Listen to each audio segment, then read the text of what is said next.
Le roi, tout troublé de ces choses, s'étant retiré en une garde-robe, prit d'une main Monsieur de la Force et de l'autre un gentilhomme, moi-même.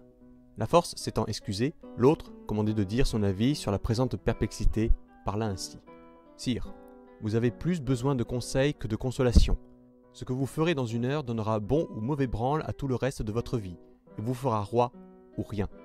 Vous êtes entouré de gens qui grondent et qui craignent, et couvrent leurs craintes de prétextes généraux.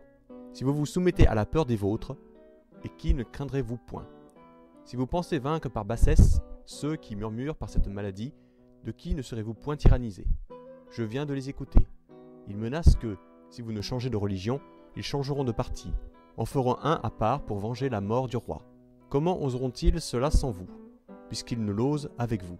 Gardez-vous bien de juger ces gens-là, sectateurs de la royauté, pour appui du royaume. Ils n'en sont ni fauteurs ni auteurs. S'ils en sont marqués, c'est comme une cicatrice marque un corps. Quand votre conscience ne vous dicterait point la réponse qu'il leur faut, respectez les pensées des têtes qui ont gardé la vôtre jusqu'ici. Appuyez-vous après Dieu sur ses épaules fermes, et non sur ses rosseaux tremblants à tous les vents. Gardez cette partie saine à vous, et dedans le reste perdez ce qui ne se peut conserver. Et triez aujourd'hui les catholiques moins attachés au pape qu'à leur roi, car les autres feront plus de mal proches qu'éloignés.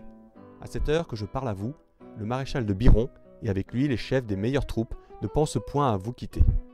Les offenses de Blois sont sur leur tête. Ils ont besoin de vous, chérissent même cette occasion pour vous obliger et gagner la grâce de votre établissement.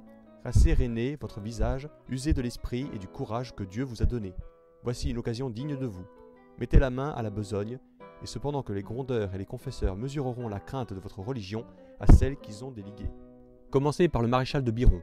Faites-lui sentir le besoin que vous avez de lui jusqu'au bord de la lâcheté, et non plus avant. Demandez-lui pour première preuve de son vouloir et crédit qu'il aille prendre le serment des Suisses, qu'il les fasse mettre en bataille pour crier « Vive le roi Henri IV ».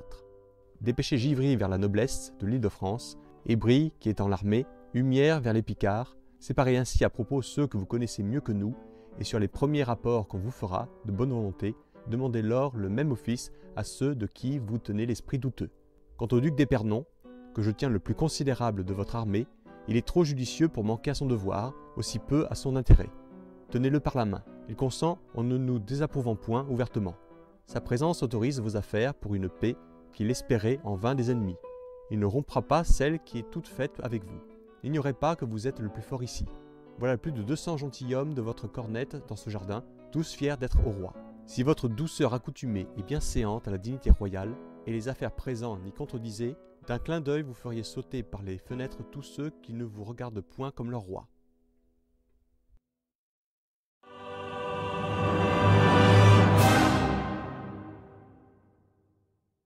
Si vous aussi vous avez apprécié cette vidéo et si vous pensez comme Napoléon, l'histoire est un mensonge que personne ne conteste. Je vous invite à laisser votre avis, liker la vidéo, vous abonner à la chaîne et pourquoi pas partager cette vidéo. Merci.